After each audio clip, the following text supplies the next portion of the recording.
So today I woke up and I was scrolling through Twitter and I saw that it was both Greg Maddox's and Pete Rose's birthday, and it got me thinking, what about all of the other players in Major League Baseball and their birthdays? And then I thought to myself, this could be a pretty fun rankings video. I know the title might be a little bit cringe. I promise you it's going to be a fun video. What we're going to do is we're going to select the best player from every individual month. As long as they were born in that month, they're going to be eligible to be the #1 player in today's video. So thank you so much for watching. If you want to go ahead and hit that sub button, I would appreciate it because we just passed 180,000 subs on the road to 200K before opening day. If you want to see more videos like this, slap that like button. And without further ado, the first month of the year, January, who is going to be our best player from that month? Kris Bryant is going to be the first player in today's video. And also shout out to Kris Bryant. He just became a dad. I believe he had a son about 2 days ago. So his son was born in April, but we all know by this video that Kris Bryant is the best player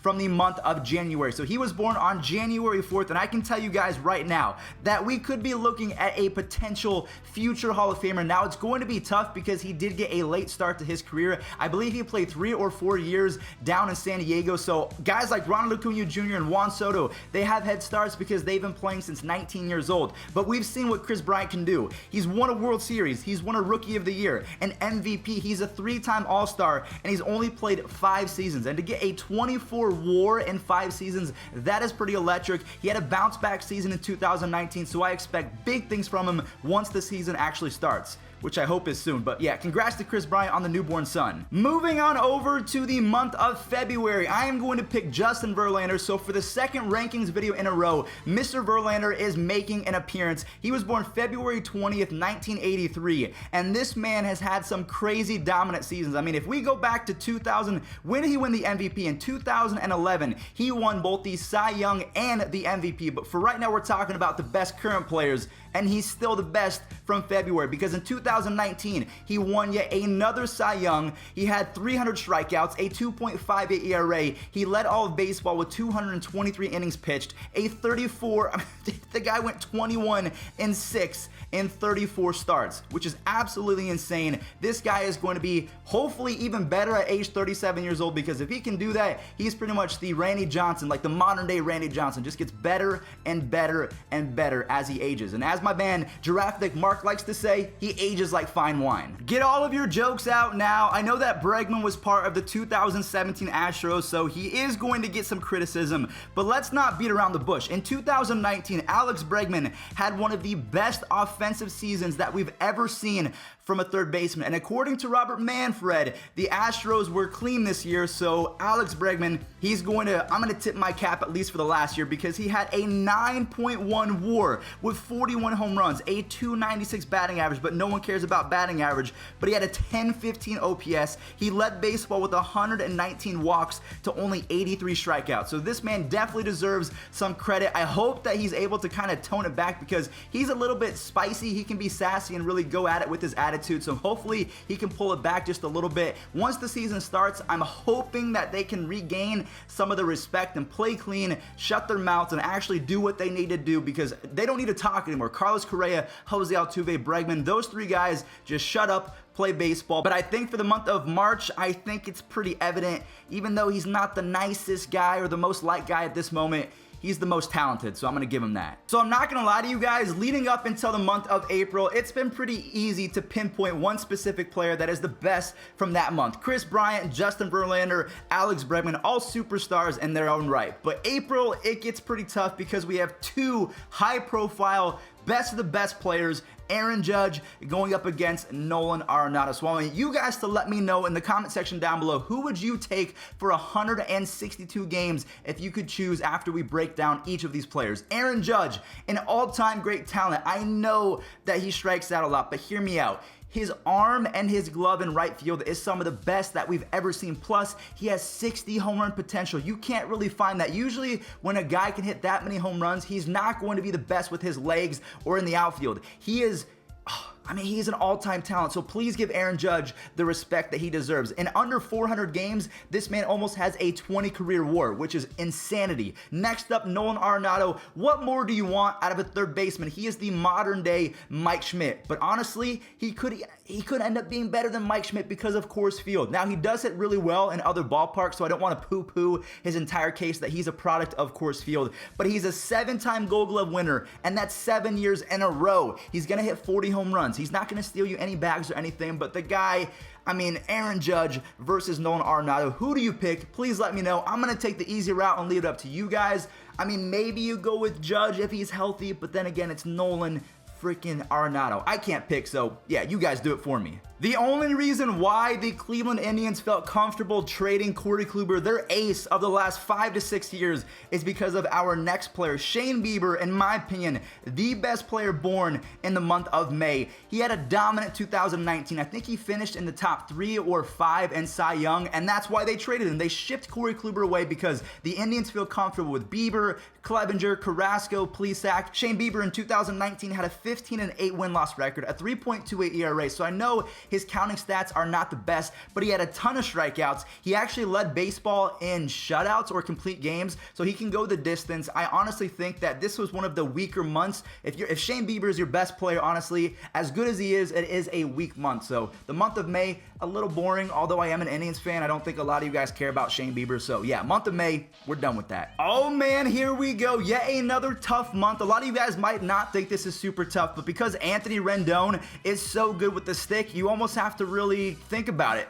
It's Jacob deGrom. Jacob deGrom is going to be my best player from the month of June. A back-to-back Cy Young winner. He could go for 3. He could go for 4. If we shout out LeBron, he could go not 5, not 6, not 7. That's how good he's been the last couple seasons. He's going to get better, in my opinion. The Mets, they look to be a whole lot more talented in 2020. If their bullpen is able to hold leads and if their offense can score more runs while he is pitching, his win-loss record is going to get better. I think he's going to hold opponents to at least 2.5 runs a game, so I think he's going to finish with a 2.5 ERA, maybe lower. But when you compare that to Anthony Rendon, who raked in the playoffs, has been good for quite some time. He might have been the most underrated player until last season when he broke out, but I think for right now, I do want to put some respect on Anthony Rendon's name. The best player from the month of June is Jacob deGrom. Oh, come on, why you gotta do this for me? See, that's why I know the title of this video is kind of cringe, like, Fuzzy, are you running out of ideas? Maybe, but it is kind of hard because for the second month in a row, I'm gonna have some trouble. We have one of the best positional players, Cody Bellinger, going up against one of the best pitchers in baseball, Max Scherzer. So at this point, because Cody Bellinger is more valuable on a consistent basis, he's going to play more than once every 5 times a week. So I think that I am going to go with Cody Bellinger. I don't know what to do. Max Scherzer, he's won so many Cy Youngs as well, but Cody Bellinger is on the precipice of reaching his fullest potential, maybe becoming a 2 or 3-time MVP because he's got the defense, he has the speed, he can hit for average and power. But how can you go against Max Scherzer? I don't know, man. I think for today's video, because I've seen so much greatness from Cody Bellinger, I know he's not been great in the playoffs, but his ceiling, in my opinion, is so much higher than Max Scherzer just because he plays more often. For the month of July, I'm going to go with Cody Bellinger, but that's tough. Max Scherzer, he's so good. When he's mad, he's even better. I mean, you just don't want to mess with Mad Max. And also, guys, side note, Max Muncy is not Mad Max. Let's just get that out right now. Thank you to the month of August for making this easy, because we don't have to talk about any other player aside from Mike Trout. He is going to be the greatest player of our generation. I know we talked a lot about him in the previous video, but if you missed it, I'm going to go ahead and brag about him right now because honestly, being able to watch him live, I'll be able to tell my kids, yo guys, I saw Mike Trout play live and I was able to witness some of the greatest prime that we've ever seen from a career in the history of our beautiful game. So Mike Trout, the only thing missing from his illustrious mantle or his trophy case is 1, a Gold Glove, and 2, a World Series ring. So I'm hoping before his career is all said and done. I mean, he's got a huge contract, so he is going to get paid and he is going to have some pieces around him if they can continue to build around Shohei, and even Tom Littell is breaking out, and Mike Trout and some of their young pitchers. That's really all that they need now is a young pitching core. If they can get those guys in place and build around Ohtani as a pitcher, I think they're going to be good. I just want them to dethrone the Astros so bad. Get Mike Trout in the playoffs, get him that ring, maybe get him a Gold Glove or two, and wrap his career up in a bow as the greatest player that we've ever seen. But I mean, this one's easy. So thank you for making this, the month of August, a cakewalk for me, Mike. Gerrit Cole was born on September 8th of 1990,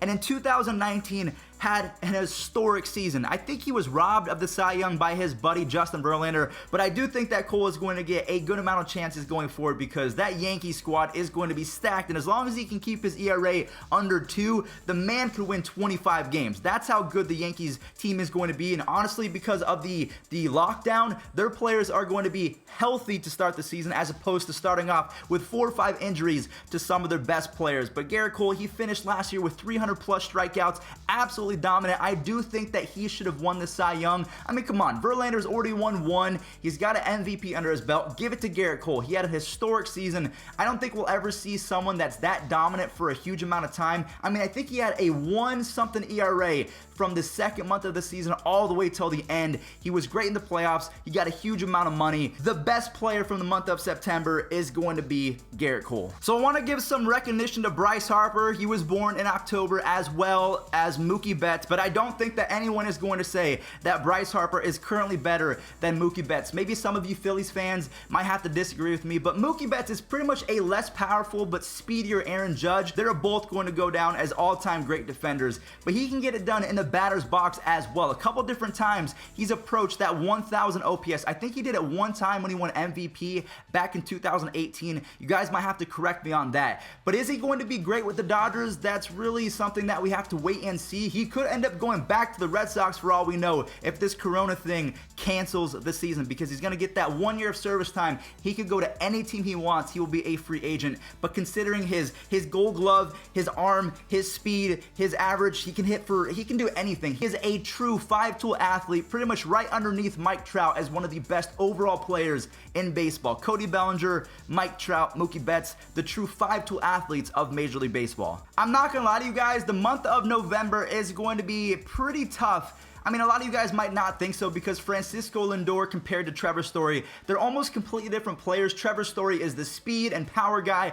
Francisco Lindor is the do-it-all type of shortstop. But they're both born in the month of November, so I think, one, it's cool to debate who is the best player from this month, but it's also a chance to debate who is the better shortstop, because in 2019, Trevor Story really did break out. He has insane defense. He's got the speed. He can hit 40 home runs playing in Coors Field. Now, when you compare that to Francisco Lindor as a complete package, who is better? I'm still going to go with Lindor for right now. So for the best player from the month of November, I am going to go with Frankie, someone who plays platinum defense. He's got a pretty average arm over there. I think that Trevor Story has the better arm. I think he has the better speed and power. Man, actually, now that you think about it, Trevor Story is pretty elite over there, but he's got to prove it over the course of another couple seasons. Lindor is a perennial all-star. He's always going to be a top 10 in MVP. So for right now, I have Frankie, but in 2021, this could change.